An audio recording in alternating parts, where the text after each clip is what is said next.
I'm here in Medellin. Last night I was at the Tribu IA Igniters event. It's a series of events that's going to match up industry entities like startups and enterprises with builders, people that want to find solutions to interesting problems. And I'm going to be at a retreat this weekend to recover from a very long week. I'm going to keep working, but in a nice natural environment, and hopefully recharge in order to gear up for the next 2 weeks. Colombia Tech Week. It's actually a 2-week event across various cities. I'm going to catch a couple of days of that in Medellin, and then I'm going to be in Bogota. So I'm going to test this new field setup and start recording regularly, and then be able to create longer format content from these spontaneous clips that I want to share on a daily basis as well. And I'm excited to share a lot of what I've been working on. I've been working on some songs. I've been exploring artistic applications of generative AI, and I'm balancing the cultural and linguistic bridges that need to be built to connect different communities. I've been interested in video translation, audio translation technologies, and going to be producing content in different languages, both natively and translated with AI. So I'm going to give some English language coverage of the events in the Tech Week, but I'm also going to be translating them for other people to be able to be connected. So these songs, I've been creating some English songs and some Spanish songs. One of the things about language is it's interesting when you take borrowed words. There's a lot of borrowed words from English into other languages for technology terms. But in Spanish, you have complex conjugation. So conjugating English borrowed words gets in a humorous zone, and that's what the latest song is about. I have a few songs I want to roll out, but I want to create music videos, so then I'll be sharing those as they release. On multimedia side too, I've been interested in multimodal encoding. I want to analyze video content because there's so much video content, and I'm going to be creating video content.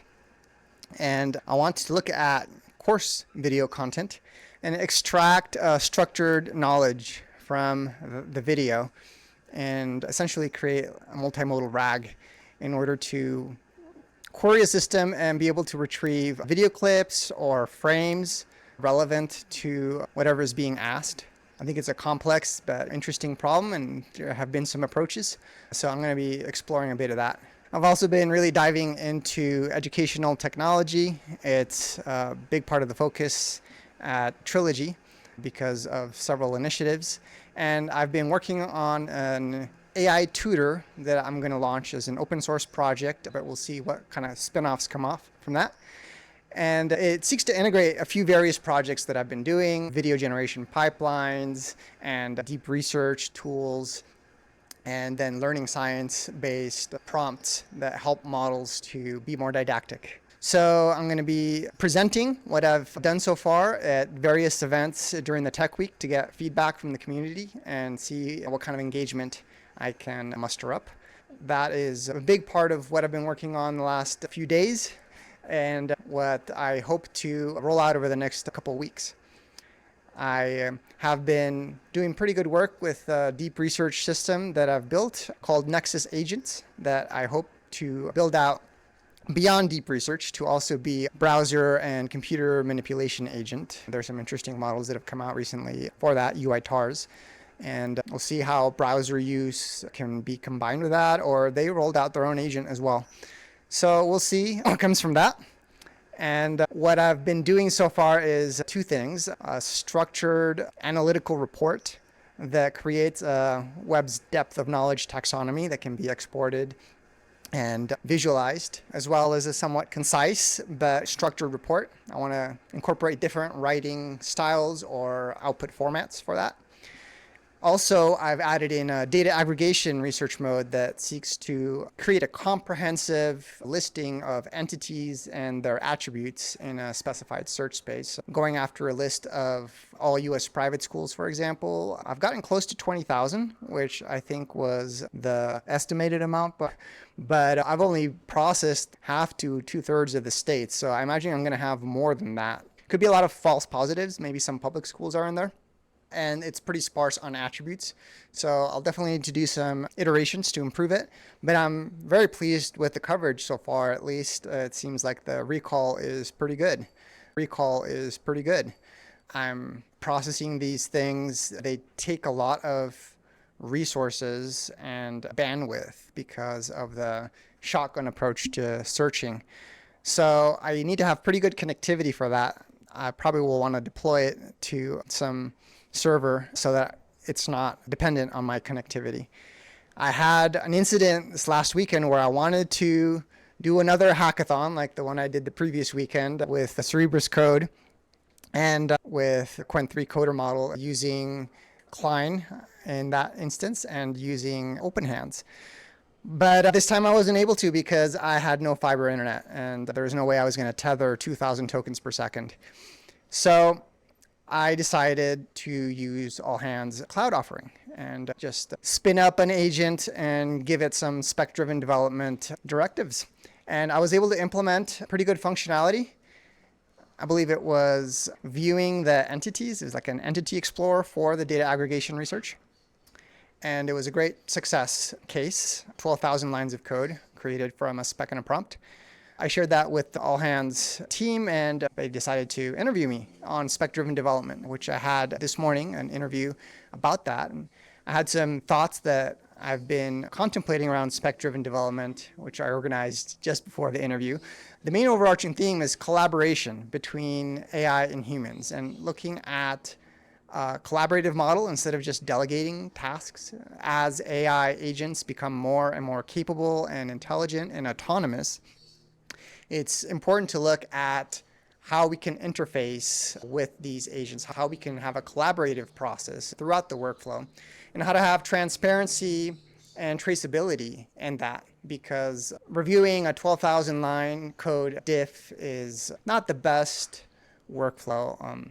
Having to monitor things in real time is also challenging. So I've been exploring ideas around what kinds of surfacing of decisions taken or sets of operations completed could be provided both in real time and as an artifact after the fact.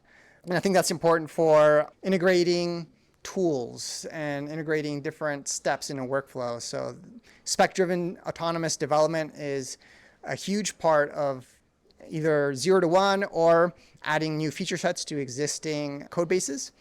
But then usually have to go into an interactive phase with an IDE. I love using Windsurf. I'm excited to see what Cognition has added yesterday with Devin and DeepWiki.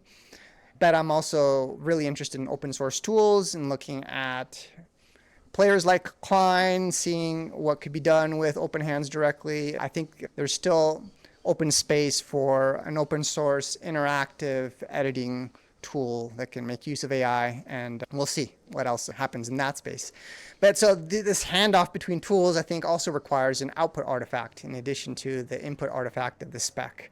And the spec itself is something that gets created through a collaborative process. So if it's 0 to 1 with a reasoning agent, if it's building on top of an existing code base, I've noticed it can be really helpful to create the spec from within the IDE that I've been using to refine the code base, because the IDE, depending on its capabilities, can have built-in persistent memories and a conversation history that give it additional context for the architecture or for implementation plan that can be included in the spec.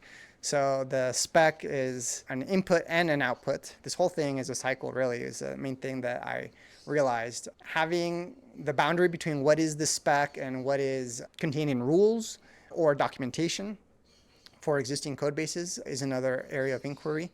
I think there's a role for structured documentation at a function, module, and package level. This could be from doc strings, and there's documentation generation tools based on doc strings and function signatures that I think could provide concise information that is an important part of context management.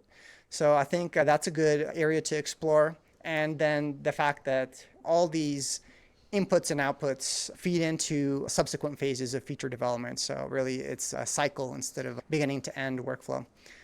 So those are all the things I covered during the interview. I'm excited to see what comes of that interview and of continued dialogue with the All Hands team. I'm excited to collaborate with Graham Newbig and brainstorm on ideas of things that can be incorporated into workflows and ways we can address challenges and opportunities. I noticed that Graham Newbig was actually an instructor in the Berkeley Agentic AI MOOC that just concluded its second iteration, I believe. And they're starting a new one in September. There's tens of thousands of people that participated, and the quality is really high. So I've been given a new charge to try and raise the technical level across Latin America through the Tribu IA organization in a group called Tribu IA Papers, where we have people looking at academic papers and studying the methodology and then implementing them through code and sharing with the community their process, their findings and resources and code bases, etc. So I think that's a great model. And the purpose of that group really is to develop a higher level of capability in Latin American talent.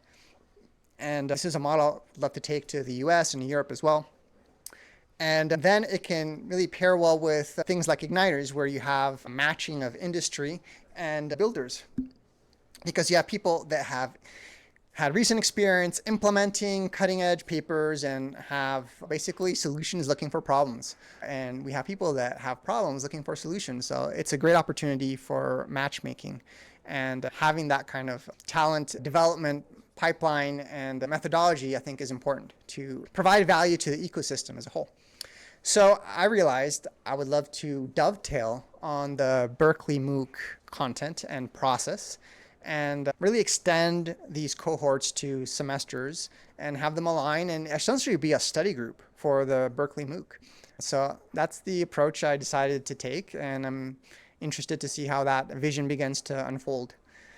I'll be sharing my process during Tech Week and during the unfoldment of all these different projects and sharing things as they are at a point of launch or pre-launch or sneak peeks, etc. So excited to share the process with you.